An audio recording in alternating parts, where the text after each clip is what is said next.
have to work with them to find out the consistency, the difference in the mixing of the paint.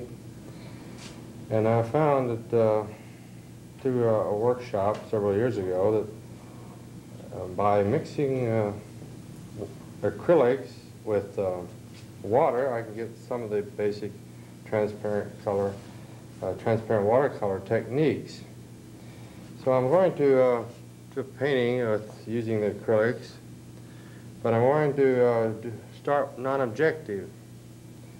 But first I'd like to explain a little bit about the paints and the materials I use. On the with my palette, I use a enamel tray, and I have the tube acrylics. Now, basically, when acrylics first came out, most of the artists were using them very thick. Of course, they still use them very heavy on canvas. There's many things you can paint on: canvas, paper, just about anything that the acrylic will stick to because it's a plastic paint. The difference between transparent watercolor and acrylic is the vehicle which is suspended in. Now, besides the paints, I have the enamel tray, which when the paints dry, of course the acrylics dry very rapidly, and when they do dry, well, I use a water sprayer, and I spray the enamel tray, and that softens the paint and can be removed for the next time. But what I do is by just squeeze out an amount of paint. This is cadmium orange, and I will be mixing directly on the paper. These paints seem to be a little bit more creamy than your transparent watercolors, and so there's a different approach you have to think about. You have to learn what to do with them by experimenting, by painting. And I think through these efforts you'll find out that it can be very exciting, but you have to approach it a little bit different. I've put cadmium orange on, cadmium yellow light, crimson, ultramarine blue, and I put the cobalt blue, then burnt umber, and finally Payne's gray. Now be sure you put the top back on your acrylics tightly, because if you don't, they're going to dry out. It's very difficult to use them then. Then the next step, after applying the paint to the palette, you have to think about the surface you're going to paint on. And I've selected a piece of Murillo paper. It's lightweight paper. It's inexpensive. What I do first of all is staple it to the board, and after staple I take a regular varnish brush and use the matte medium. The purpose of the matte medium, I don't want a gloss on the paper because it will reflect too much light. I like to use a matte. Some people use a gloss, but this is matte medium. And you mix it with water, prepare a batch, 50% water and 50% matte medium. Then I apply this. I've already put 2 coats of the medium on the paper so it's dry. You have to wait till it's completely dry before you can paint on it. It wouldn't serve its purpose. And the purpose of doing this, I'm sizing the paper so I can build up on top and not go through and damage the paper, because the Murillo paper, when it's wet, it will warp and also is very easy to damage. And if I'm scraping, which is some of the techniques I like to use with a palette knife and a flexible scraper, if I scrape through, I could damage the paper without this surface. So with these techniques, I have to start with the sizing. And I have maybe 2 or 3 of these boards prepared at once, because when I work on one painting, I would be able to let it dry and start on another one. Other things that I use, I'll be showing you, is the flexible clay scraper and a palette knife. I use these also in transparent watercolor. And a nylon 1-inch brush that I use. I have a smaller one, 1/2 inch, And then I use several brushes, sable brushes, for drawing. And these I can use, draw very thin limbs. And what I'll be painting is a group of wild weeds. Now I've went out and sketched and looked and studied, maybe took the camera along and took some slides for future reference. And then I'll paint from memory. Of course, you can sketch on if you like, but I prefer to paint from memory because I'll be mixing the acrylics directly on the paper. One big thing I use is a water sprayer. And what I will do is cover the entire surface of this paper with water. Now, you could use a sponge, but I like to use this water sprayer because it leaves little droplets of water. And so I'll begin by spraying the paper with the water. And with this angle of the board, it's going to run off very quickly. So this gives me an effect that I like. You could leave it flat on the table and paint this way, but this way it causes the paint to run. So the first thing then I do is take the brush, the nylon brush, and I like to mention that be sure you wash it out when you're finished, because if the acrylic's dry in your brush, it's very difficult to remove the paint. You can get a cleaner that the manufacturer, else you can use ammonia. That will clean your brush. So let's start by mixing the paints directly with water. Some artists use medium, polymer medium with their paints, which is fine, but I thin these down very thin with water. Now I'll just get some color going here. Then I apply it to my paper, applying it very freely. I might make some very small brush strokes or more bold. Put the very light color on. Maybe add a little burnt umber to this. And with this angle again, your paint will flow down and create some very interesting effects. I'm working non-objective, and as I paint, I'll explore and scrape and maybe throw table salt on it and blot it with paper towels and use a lift-off technique. And here I'm trying to get the basic idea going, and I'm not worried about details at the very beginning because I'm going to build as I paint. And so it's very important that I keep in mind and keep a free mind and not become inhibited by a pencil line. Now, it's fine to use a pencil line, but I prefer to work this direction.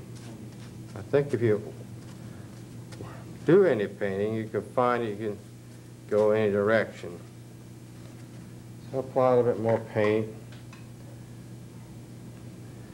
And one of the most exciting things I've found in acrylic is by using my hands to help paint. Found that by using the edge of my hand or my fingers, I can create texture. Now, what I'm trying to do now is get a little dark so I can show you these little techniques.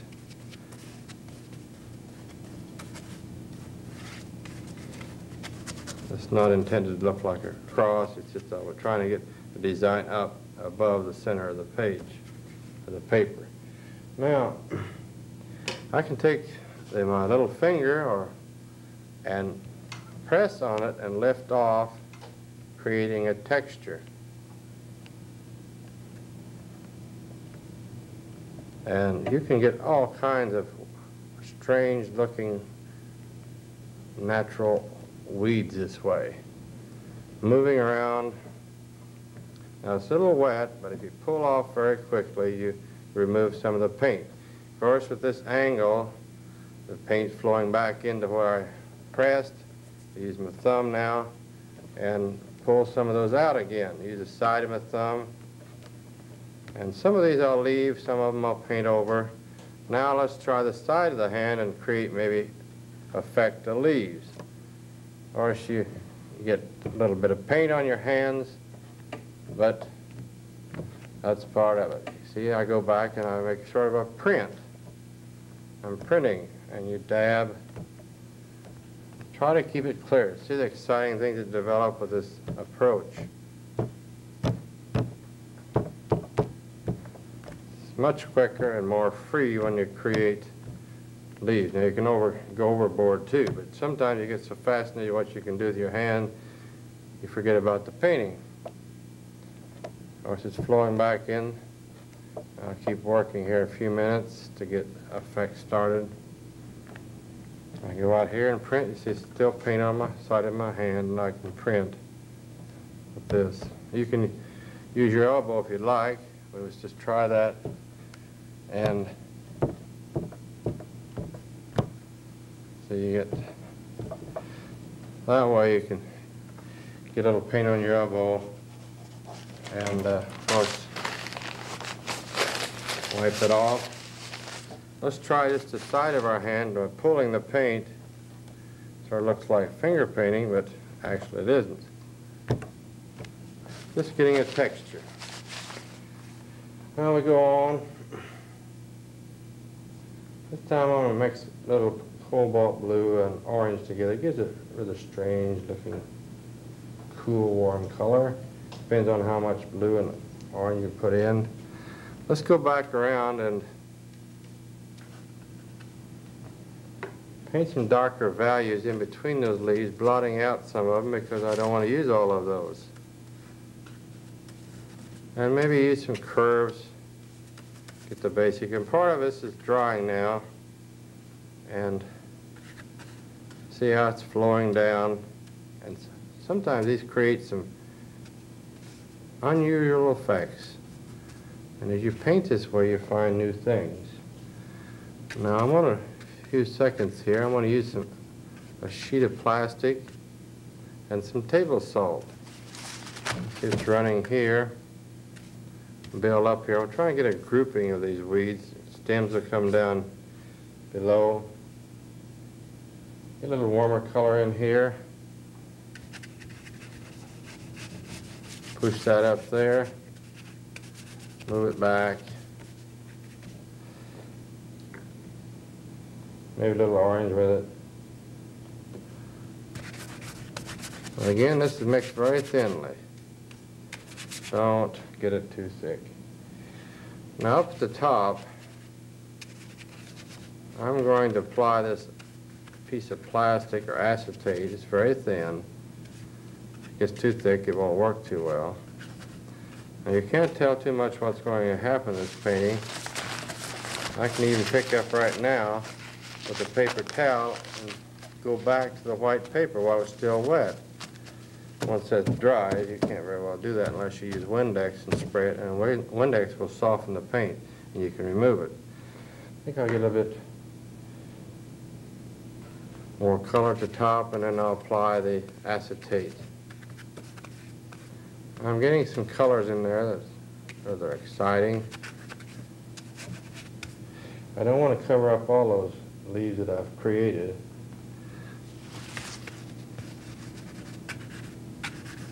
And let's find out, we might just cover that whole area, bring that color down.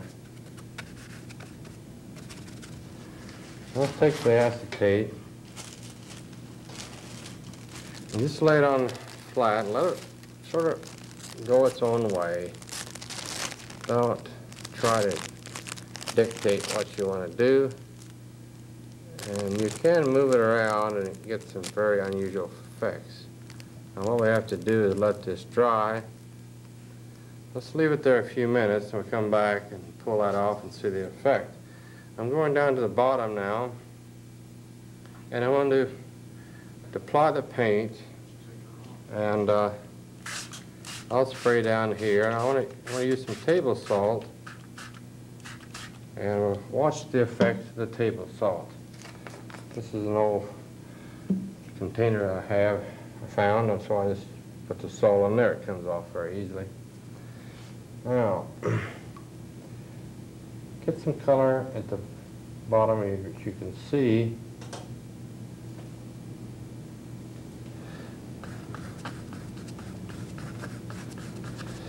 A little burnt umber back there, get a little brighter color.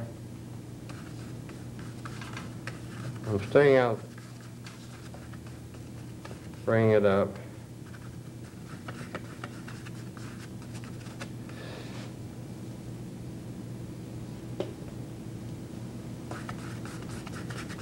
It looks rather haphazard and a little messy, but don't get too excited because we're far from finished.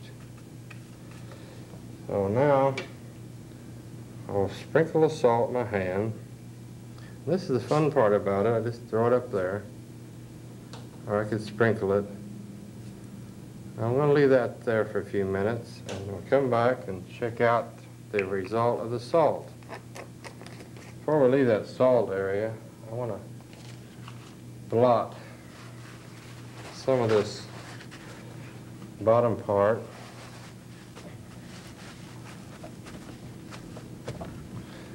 In a few seconds this should be dry enough. It's still wet enough. As you move your fingers over, you can see you still can change the design underneath. Perhaps we can pull that off. Now we got enough design there. Now see, it's rather wild and loose, very non-objective. All I have is color and shapes and values. There's no, right now, no particular object. Now, as you do this, you can find unusual effects. This could be an aerial view of a water scene, which you could use later. And this approach, you know, as you paint, you create things that you might use for another painting. And so that's why I use the plastic or acetate sometimes to create these effects. Now, I won't disturb this right now. I'll let it dry a few minutes and go back later on and work toward the middle, building up some darker values. Now the salt is starting to react, and it'll take a few more seconds for this to develop. So let's go back to sort of the left center area and see what we can develop in there.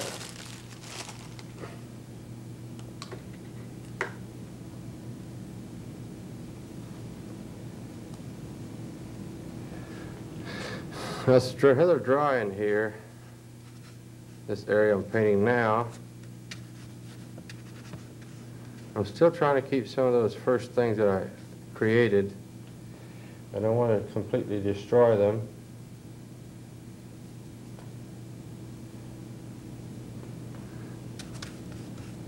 Building around. Sometimes just push the brush out to create imaginative type weed. And sometimes the brush will create some very fascinating effects.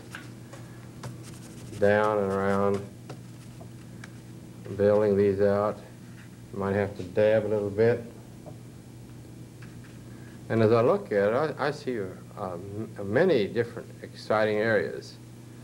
In fact, sometimes it might be a good idea to just cut the painting up and you have a group of little ones, because it's very difficult to do a painting which is completely good throughout. I think if you try, sometimes we try too hard to get everything perfect and it won't work, so we throw a good painting away.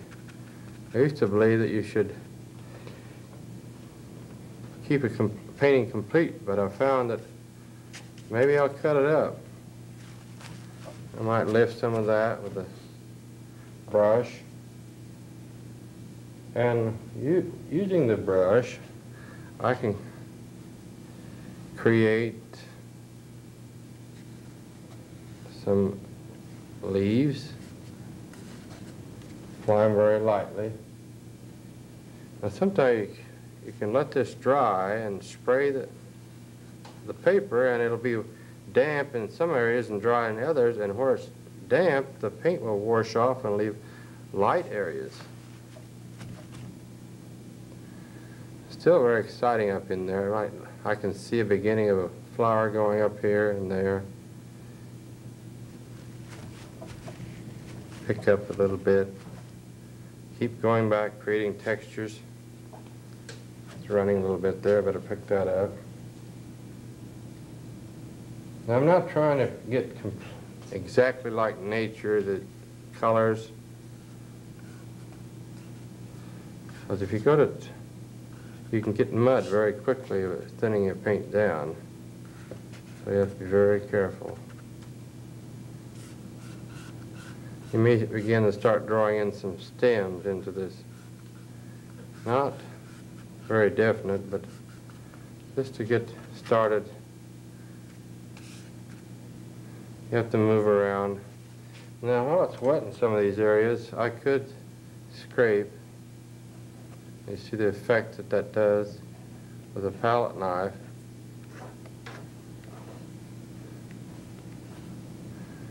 Take that on over there to the side, scraping into the wet areas.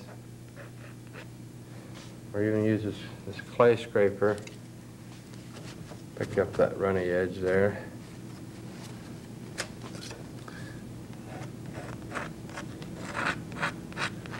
Now we're going to have to go back to the bottom here where the salt is.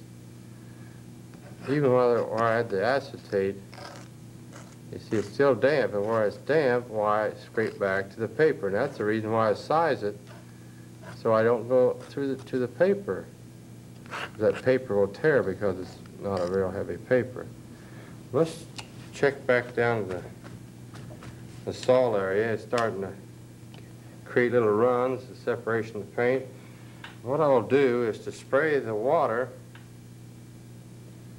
spray it with water, and see what happens.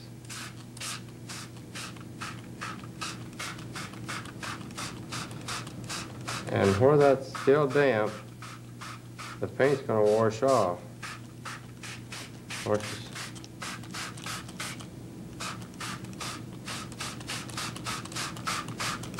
Now we see it developing there with the little light spots. These are little spots is where the salt was. And some of the areas, larger areas, are areas where there's more water. Now you see it's changed again, so you keep changing your painting as you go. Exploring, discovering new concepts. Now this could develop into, with this area at the top, I could make that into an underwater scene instead of just weeds growing. So as I paint, I can change the painting completely. I don't have to stick to the very definite idea that maybe I started with. So that's the thing about approaching it this way, that I can change any time that I'd like. I think I'll go back up in this middle area here and paint in some darker areas, developing this. Now, I don't want to ruin all that nice texture I have there, so I want to work around just slowly painting in. There's one of the leaves that I created at the very beginning. Sometimes just paint on the outside, creating a branch like this, stopping.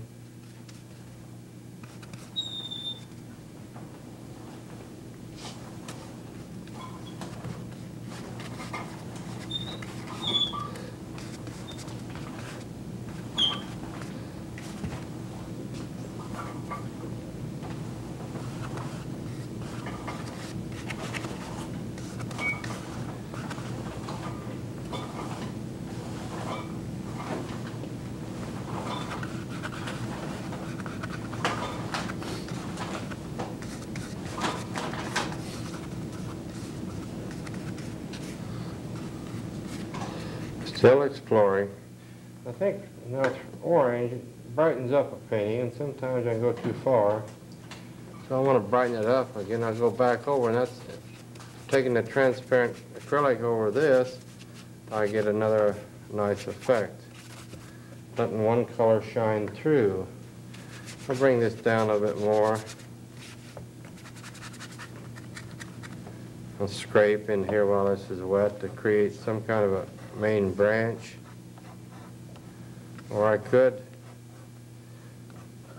do a fascinating thing. I might take my scraper.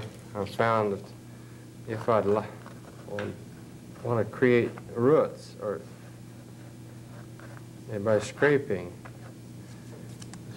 could develop into a tree by pulling the paint around, going out. This is just a basic approach. Now, pick up some of this runny area, and then by using the side of the scraper, I can create pebbles or rocks. Or, if I'd like, I might all of a sudden scrape in a leaf while it's damp. I can scrape, if this dries, what I can do is to spray it with Windex, and that will soften the paint.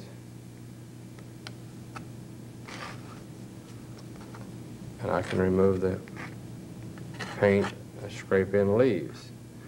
I really don't care for that thick area in there, so I'm going to go back and change this, block this out, because I don't like that area. I don't want the roots in there. Paint it out. Go back to my original idea.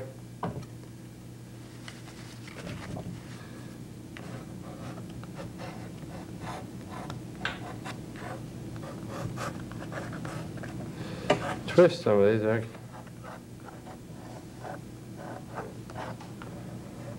Limbs coming down through this area.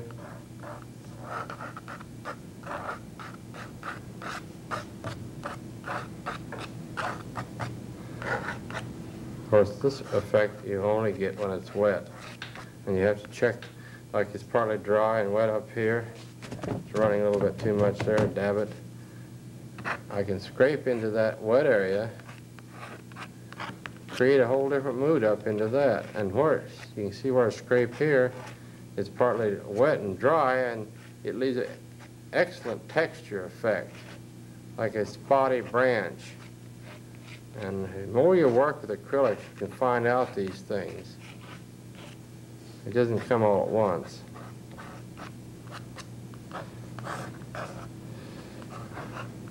And I've experimented quite a bit, and I've painted on paper like this, or acrylic board, or I've done it on masonite, canvas. I haven't painted acrylics very thick.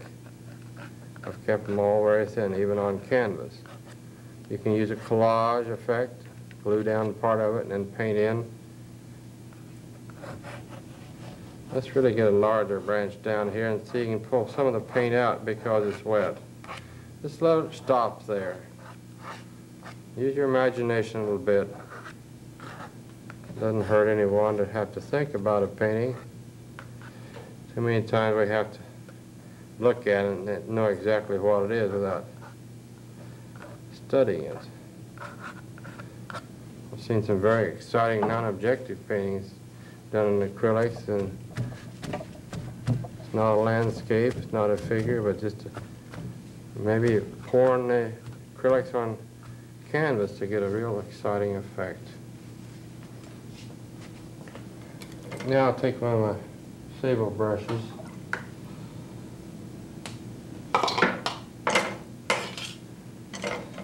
and do some drawing. Now, acrylic painting, you can spend a few minutes on it, or a lot of time, it depends. The reason for the drawing at this time is to get a little bit of different direction, bringing in, drawing to create maybe some depth. Bring it off down, and drawing out, thinking about how it twists and turns, getting a value of where it'll work.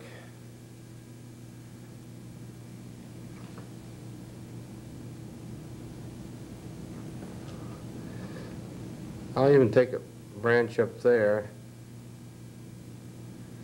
to add maybe some depth. I was thinking like painting on paper is like trying to create illusion like in a stage set. You have to create the depth by your values and textures. I have a painting I'm working on, but I did the whole thing with this acetate, and now I'll go back in later on and I'll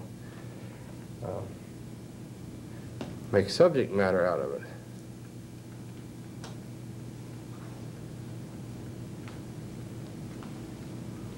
A little drawing to act, just a nice area in there. I feel like I have too many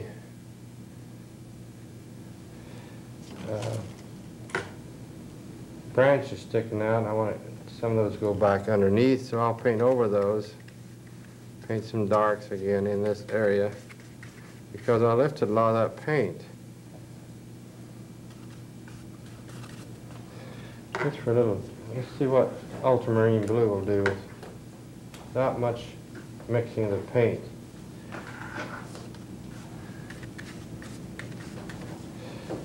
Thin it down a bit more.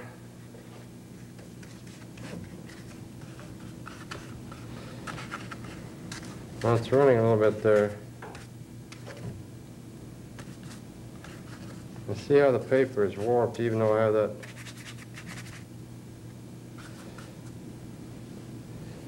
sizing on it, the matte medium.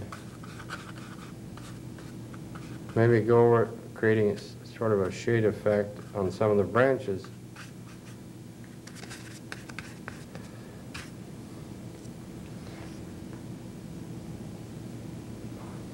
Now where you stop is basically up to you.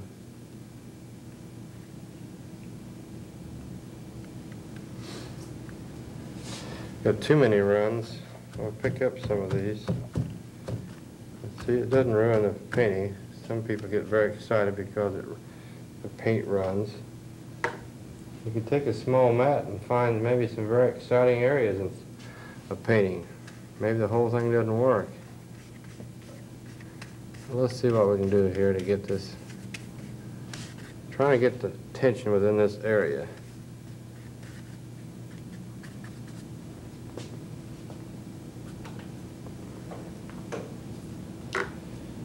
Do some drawing the leaves again. Get some darker ones in here. Not quite dark enough.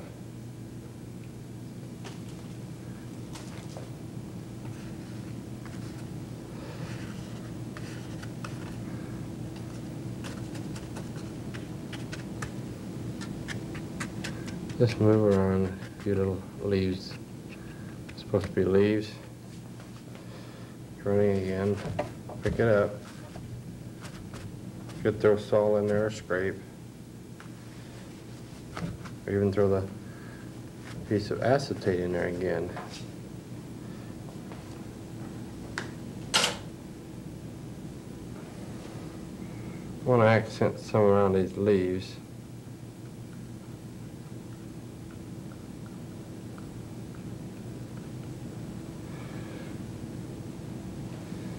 So drop down to the smaller brush.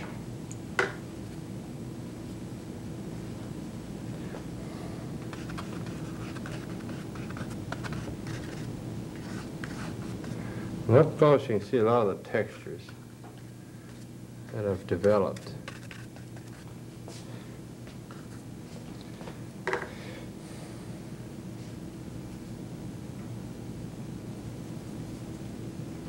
Get some larger branches in here.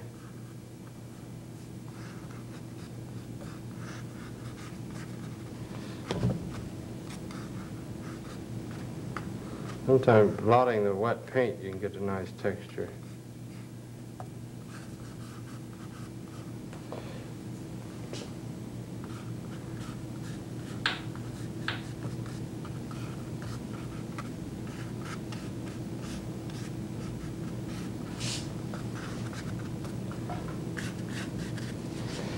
Run back again and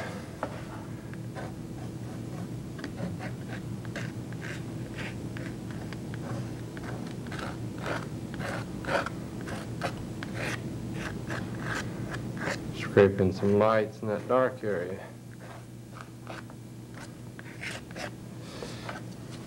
Not a bad run there. Pick that up.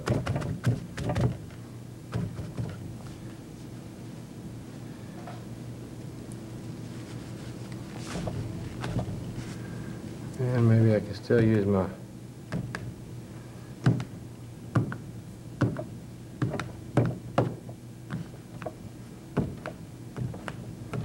finger to go back.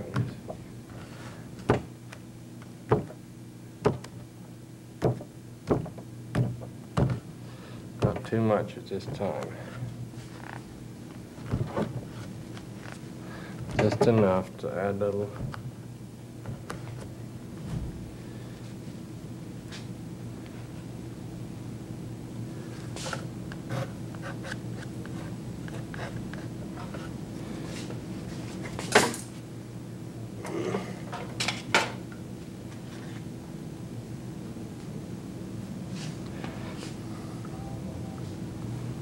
Final drawing here.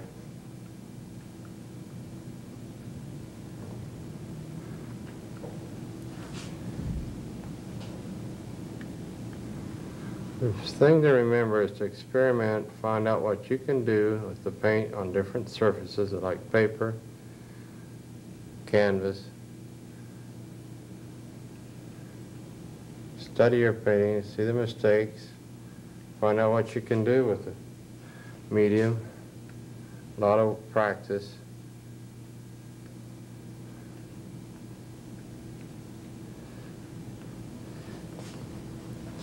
One little stroke here I want to put in.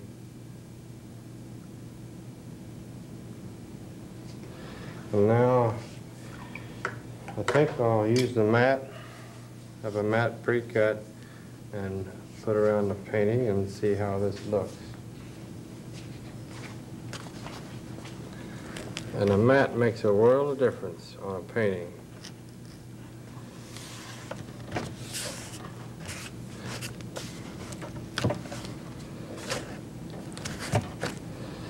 And this completes the painting with the mat. Still picking up.